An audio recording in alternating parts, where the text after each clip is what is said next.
Top of the day to you folks. Bill Hubbard, Coldwell Banker Executives in British Columbia, Canada. This is an instructional video on how to use the stats machine. If you're looking at this video, you receive an Excel spreadsheet from me every month that outlines the stats in the last 25 to 30 years. And this is an explanation on how to use it. So first of all, let's look at the columns, the stats that we actually use. We have sales, new listings, current inventory, absorption, days on market to sell. That's what DOM stands for. Average price, median price, and months of inventory. So we'll just go through that. Sales, new listings, that's obvious. Current inventory, that's obvious. Absorption is the percentage of monthly inventory that sells. So the percentage of the existing inventory on, say, March 1st, if there's 1,000 houses on the market on March 1st, and 100 of them sell in March, then the absorption rate for that month, March, is 10%. And so the other thing to note about the absorption is that there's this range between 12 and 20% is considered a balanced market. Below 12% is considered a buyer's market. Above 20% is considered a seller's market. Generally, once you get above 20%, as it goes up and up and up above 20%, you're going to get more and more what we call downward pressure on prices. It doesn't mean the prices are going to, that's upward pressure on prices. Doesn't mean the prices are going to go up because there's other forces pushing on those prices. But that does create some upward pressure on prices. As the absorption gets below 12%, if it goes lower and lower and lower below 12%, you get more and more downward pressure on prices. The days on market is days on market to sell. It fluctuates with the other statistics in the marketplace.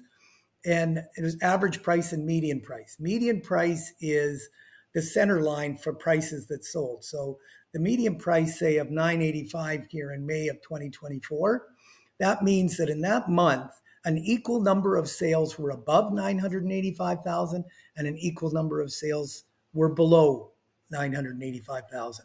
Same number of sales above and below. This figure column here, months of inventory, is just another way of saying the absorption.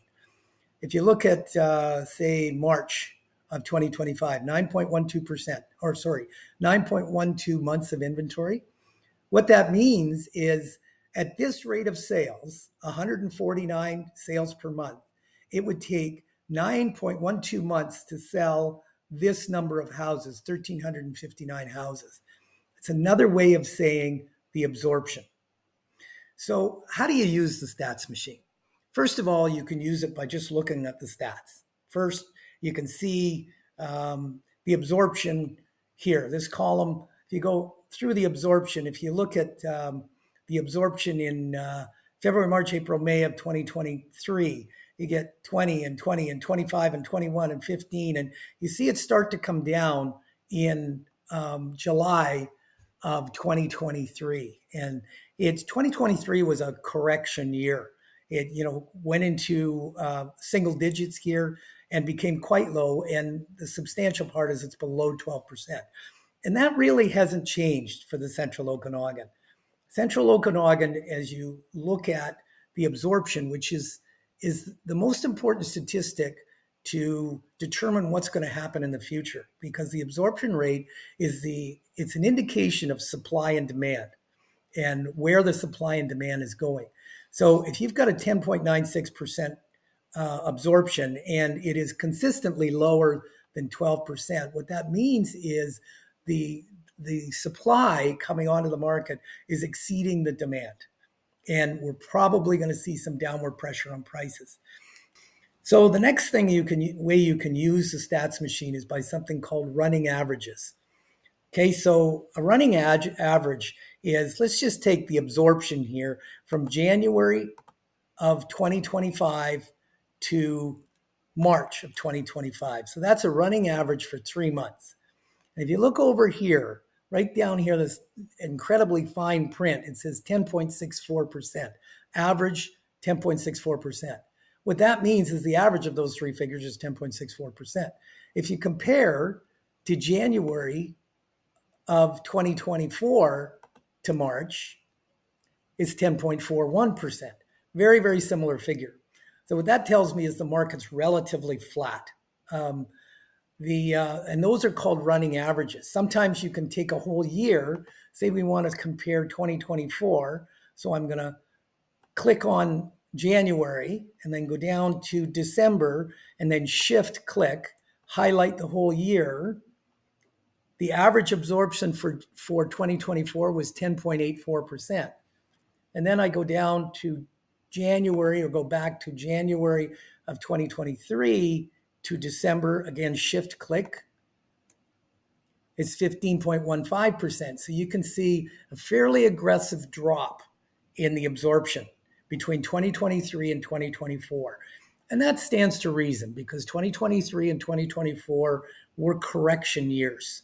The market was turning down in those years. The next thing that, so those are running averages, and you can do that. One thing I didn't mention before is you have all these tabs along the bottom. You've got the Central Okanagan. First of all, next to the Central Okanagan is you've got some instructions, which has a lot of what we're talking about on how to use the spreadsheet, the stats machine. Then you've got the Central Okanagan, the North Okanagan, the Shuswap, the Kootenays, Kamloops, Fraser Valley, and Vancouver. And those are the markets we watch so far. We'll flip back here to the Central Okanagan. The next way you can utilize the stats machine is by these stats over here. So these are the totals or averages of the entire year. So this is the average year-to-date median price. So we take this column and we take the average of each year and put it into December. So the average sale price in 2024 was $940,000 in the Central Okanagan, $940,731. If you look at, just move that out of the way, in 2023 it was $942,473. So almost the same, flat prices. So you can go right across here,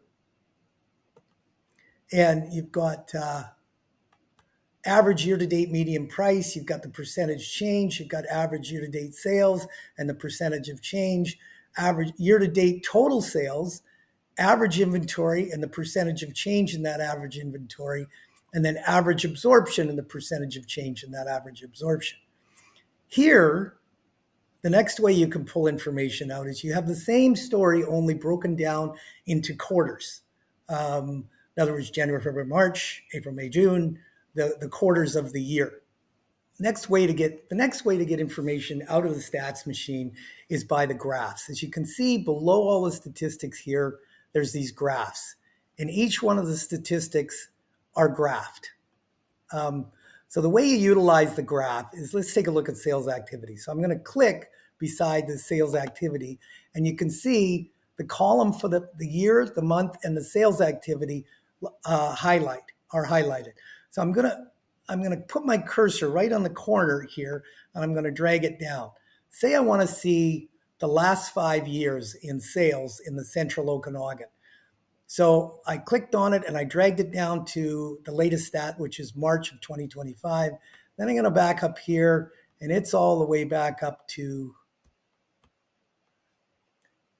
December of 2010. But I want the last 5 years. So I'm going to put my cursor on the top right-hand corner there, click and hold, and drag it down.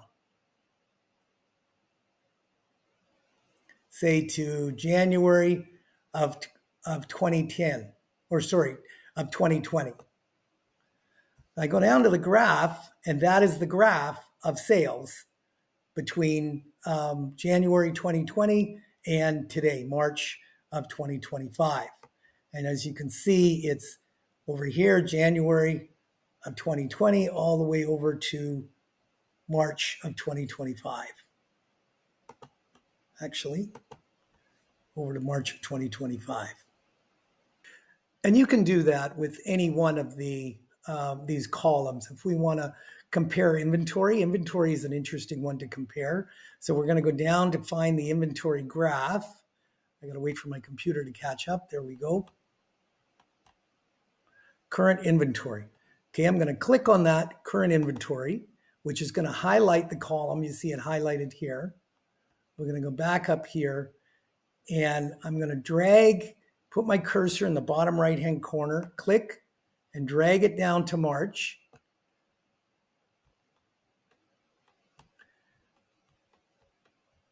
Go all the way back up to the top. So it's all the way back to the very top. And then I'm going to click on there as well. And I'm going to drag it all the way down. See what's happened to the current inventory in the last 5 years. So we'll take it to January of 2020. Go back down to the graph.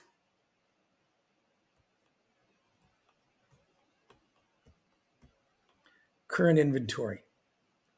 So as you can see, as you went through 2020, so remember what 2020 and 2021 and 2022 were.